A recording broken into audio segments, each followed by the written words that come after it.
திரு மதிவாணன், நிறைய விமர்சனங்கள் பொங்கலூர் மணிகண்டன் தாண்டி இன்னைக்கு என்ன வந்திருக்கு அப்படிங்கிறது நீங்கள் பார்த்தீங்க.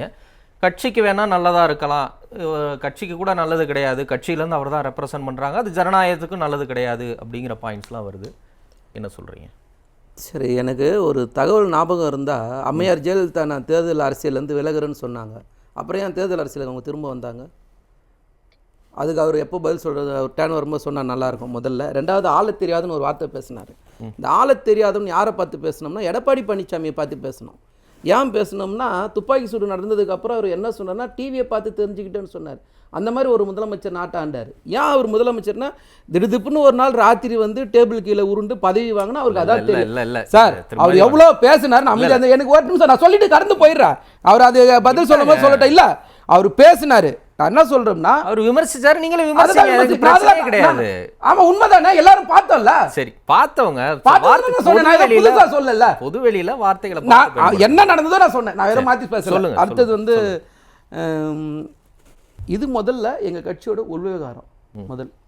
ரெண்டாவது, இதே நாட்டில் நம்ம பார்த்துருக்கோம், மக்களையே சந்திக்காம நேரடியாக அமைச்சரானவங்களாம் இந்த நாட்டில் பார்த்தோமா பார்க்கலையா? நடந்துதான் நடக்கலையா?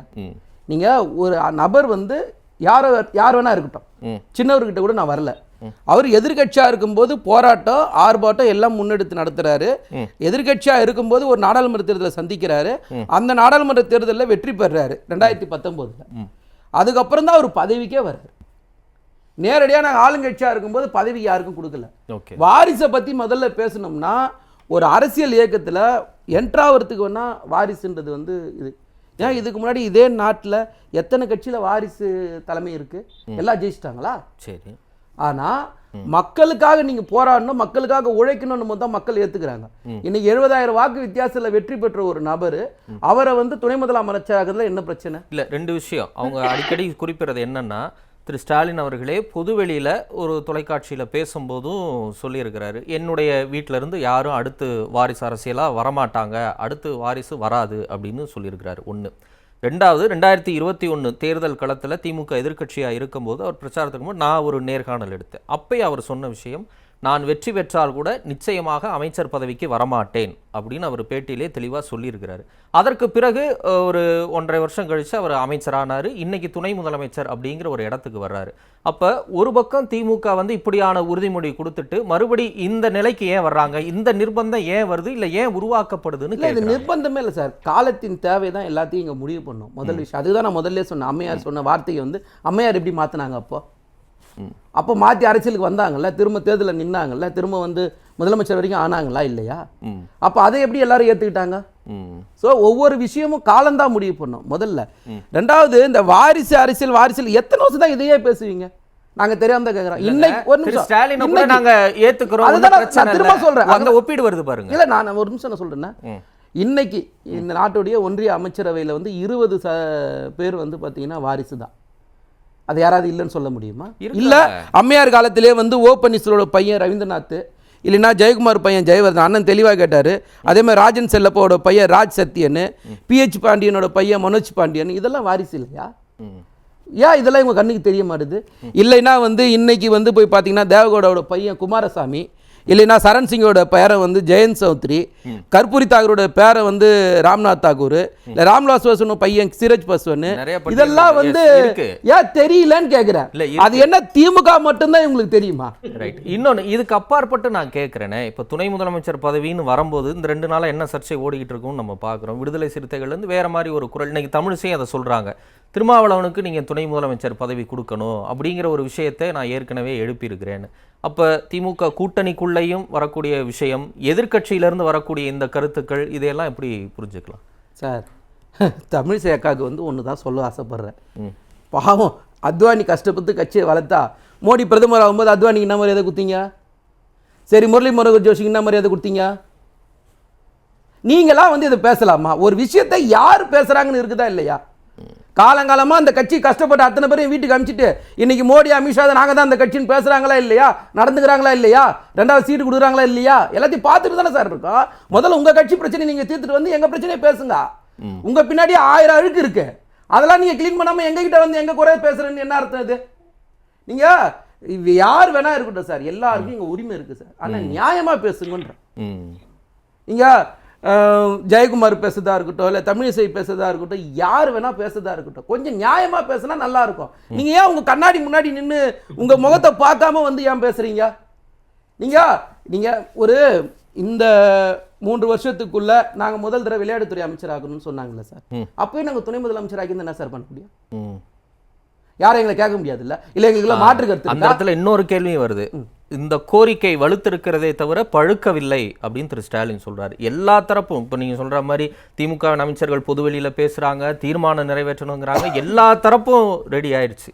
ஆனா முதலமைச்சர் மட்டும் ஏன் அதை ஆக்காம இருக்கிறார்? அவருக்கு என்ன தயக்கம்? ஒருவேளை இது எதிர்மறை விமர்சனங்களை உருவாக்கிருமோன்னு முதலமைச்சருக்கு ஏதாவது ஒரு யோசனை, ஒரு தயக்கம் இருக்கா? இல்ல நான் என்ன கேட்குறேன்னா, தம்பி தமிழரசன் இவ்வளவு யோசிக்கும் போது இங்க இருக்கிறவங்க எல்லாரும் யோசிக்கும் போது முதலமைச்சர் எவ்வளவு யோசிப்பார்? அதை தாங்க நானும் கேட்கிறேன். எதிர்மறை விமர்சனம் வந்துரும்னு ஒரு தயக்கம் இருக்கு. அதான் சொல்ல வரேன். என்னைக்கு செய்யணும்ன்றத அது அடுத்த வார்த்தை நீங்க கட் பண்ணாதான் கேட்டாதான் தெரியும். என்னைக்கு செய்யணும்ன்றது அவருக்கு நிச்சயமா தெரியும். அன்னைக்கு அதை நிச்சயமா செய்ய போறாரு சார். நாங்க எந்த இடத்துலயும் நாங்களா போய் பேசல சார். நீங்களா வந்து கேள்வி கேட்குறீங்க. அந்த கேள்விக்கு தான் நாங்க பதில் சொன்னோமே தவிர நாங்க பத்திரிகையாளர் கூப்பிட்டு நாங்க நாளை காலையில் துணை முதலமைச்சருக்கு போறோம் நாங்க என்னைக்கா சொன்னோமா?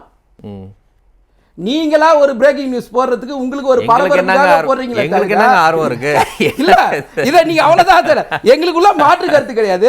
எங்களுக்கு தெளிவா இருக்கிறோம் சார். நீங்க அவரு ஒரு சின்ன ஒரு விஷயத்த சொன்னாரு.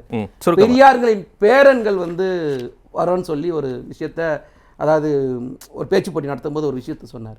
இதுதான் சார் கொள்கை. இந்த கொள்கை தான் உங்களை நிக்க வைக்குமே தவிர வாரிசுன்றது இங்க அதெல்லாம் பொருட்படுத்த நீங்க கொள்கை என்றுதான் இங்க நிக்க வைக்கும். இன்னைக்கு திராவிட கொள்கை இந்த நாட்டுக்கு தேவைன்றது தான் கட்டாயம். ரைட், வரேன். திரு மதிவாணன், நீங்க தான் பதில் சொல்லணும். இல்லை அண்ணன் என்ன சொன்னாருன்னா அதிமுகவை கூப்பிட்டாரு. அதிமுக அது முதல்ல ஒரு தவறு. அங்கே இருக்கிற ஒரு பத்திரிகையாளர் கேட்குறாங்க, அதிமுகவுக்கு அழைப்பு உண்டாங்க, அதிமுகவும் கலந்துக்கலாமேன்னு தானே சொன்னாரே தவிர வாண்டடாக அவராக ஒரு ப்ரெஸ்ஸை கூப்பிட்டு அதிமுக அந்த ஆர்ப்பாட்டத்தில் கலந்துங்கன்னா அவர் சொல்லலை. முதல்ல அது தெளிவாயிடணும். ரெண்டாவது இந்த கூட்டணின்றது போட்டு தப்பிக்கிறீங்க பாருங்க. அவங்க பாமகவும் பாஜகவும் இந்த மாநாட்டுக்கு நாங்க அழைப்பு கொடுக்க மாட்டோம் தெளிவா சொல்ல தெரியுற திரு திருமாவளவனுக்கு பத்திரிகையாளர் ரெண்டாவது நாள் நடந்த விஷயம். முதல்ல இந்த அதிமுக வார்த்தை வந்தது பாத்தீங்களா? அது எந்த இடத்துல வந்தது, எப்படி வந்ததுன்றதை நம்ம பார்க்கணும். அவர் என்ன சொன்னாரு? ஜாதி போதை, மத போதை, மது போதையை விட அதிகமா இருக்கு, அதனால எந்த காலத்திலும் பாட்டாளி மக்கள் கட்சிக்கும் பாஜகவுக்கும் அழைப்பு இல்லைன்னு தெளிவுபடுத்துறாரு. எங்க கூட்டணியில இல்ல வெளியே தானே இருக்காங்க. அப்ப கரெக்டா தானே சொல்லிருக்காரு. குற்றமா பாக்குறீங்க? எங்க கூட்டணின்றது கொள்கை கூட்டணி. ரெண்டாவது ஒரு விஷயத்தை, அதாவது ஒரு அதிமுக விளக்கலைங்கிறது தான் அவர் சொல்றாரு. ரைட், அந்த கேள்வி எப்படி வந்து நான் சொல்றேன். சரி சொல்லுங்க, எவ்வளவுதான் வித்தியாசம். அந்த கேள்வி நாங்க சொல்லிட்டு இருக்கோம். பதில் என்ன வேணா பேசலாம். நீங்க எதிர்பார்க்கிற மாதிரி சொன்னாரு. இப்ப ராமருக்கு 10 குணம் இருக்கு, அந்த 10 குணத்தின் அடிப்படையிலன்னு சொன்னாரு. ராமருக்கு எந்த 10 குணம் இருக்குது, அதே 10 குணம் சின்னவர்கிட்டே இருக்குது நான் சொல்லுவேன். தப்பு இல்ல, இருக்கிறதுனால யாருக்குன்றது பிரச்சனை இல்ல. ரெண்டாவது 10 தோல்வி பழனிசாமியை பொறுத்த வரைக்கும் ஜனநாயகன்ற ஒரு வார்த்தை பொங்கலூர் மணிகண்ட முதல்ல பேசினாரு. இந்த ஜனநாயகத்தை பத்தி பேசுற எடப்பாடி பழனிசாமியா இருக்கட்டும், இல்ல அவருக்கு சப்போர்ட் பண்ணி பேசுற பொங்கலூர் மணிகண்டன் ஒரு விஷயத்தை யோசிக்கணும். அந்த கட்சியில எப்படி ஒரு சட்டம் இருந்ததுன்னா, யார் வேணாலும் அடிப்படை உறுப்பினராக இருக்கிற யார் வேணா அந்த கட்சிக்கு பொதுச்செயலாளராக இருக்கிறத எடப்பாடி பழனிசாமி ஒரு திருத்தம் கொண்டு வராரு. என்னன்னா 10 மாவட்ட செயலாளர் முன்மொழியணும், 10 மாவட்ட செயலாளர் வழிமொழியணும், அவங்க கடைசியா 5 வருஷம் தொடர்ச்சியா உறுப்பினராக இருக்கணும். என்ன மாதிரி ஜனநாயகம் பாருங்க. அப்படின்னா எடப்பாடி பழனிசாமி மட்டும்தான் அங்க பொதுச் செயலாளர் இருக்க முடியும். அப்படி ஒரு சட்டத்தை கொண்டு திருத்திட்டு அதுக்கு கேட்டா அவர் ஜனநாயகம்னு சொல்லிட்டு பொங்கலூர் மணிகண்டன் நவுந்து போறாரு.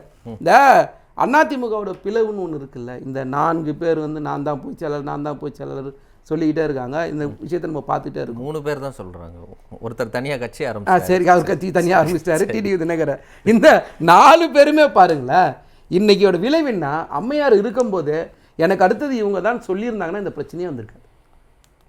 அந்த அம்மா பண்ண தப்பு மொத்தமா இன்னைக்கு அந்த கட்சி இந்த மாதிரி ஆகி இன்னைக்கு எங்க இருக்குதுன்னே தெரியாம இருந்துகிட்டு இருக்கு. இன்னைக்கு தொடர்ச்சியா 10 தோல்வி அந்த கட்சி சந்திச்சுக்கிட்டே இருக்கு. நாங்க 10 வெற்றியை தொடர்ச்சியா பெற்றணும் இந்த கூட்டணி இல்ல. அப்ப நீங்க சொல்ற எந்த விஷயமும் அங்க பெருசா எடுபடல. நீங்க 1000 குறைகள் இருக்கு, நிறைகள் இருக்கு, என்ன சொன்னாலும் இறுதி எஜமானர்கள் அரசியலை பொறுத்த வரைக்கும் வாக்காளர்கள் தான். அவங்க எங்களை தேர்த்துக்கிறாங்கன்றதுல ஒரு விஷயத்துல இவங்க தெளிவாயிடணும். ஒரே ஒரு லைன் முடிக்க முடியும். இந்த வார்த்தையை எடப்பாடி பழனிசாமி இன்னைக்கு சொல்லல சார். அவர் 2019 இப்படியே தான் சார் சொல்லிட்டு இருக்காரு. அவர் என்னைக்கு மாத்தி பேசினாரு? ஒரே மாதிரி தான் பேசுறாரு அவரு. இந்த கூட்டணி உடைய எங்ககிட்ட வருவாங்க, நான் மெகா கூட்டணி அமைப்பேன்ட்டு. ஒன்றும் நடக்காதுன்னு சொல்றீங்க. இலவு காத்த கிளி மாதிரி அவர் காத்துதான் இருக்கணும். அதே மாதிரி அதிமுக ஆட்சியின் போது 1 மாதத்துல போயிரு, 2 மாசத்துல போயிரு, 4 மாசத்துல போயிரு ஸ்டாலின் சொல்லிட்டு வந்தாருங்க. ஆனா 4.5 வருஷம் ஆட்சி இருந்தது. சரி, நன்றி. ஆட்சி எப்படி நடத்துனீங்கன்றது எல்லாருக்கும் தெரியும். யார் காலைல விழுந்திருந்தா ஆட்சி நடத்துனீங்கன்றது எல்லாருக்கும் தெரியும். கருத்துக்களை பகிர்ந்த விருந்தினர்கள் அனைவருக்கும் நன்றி.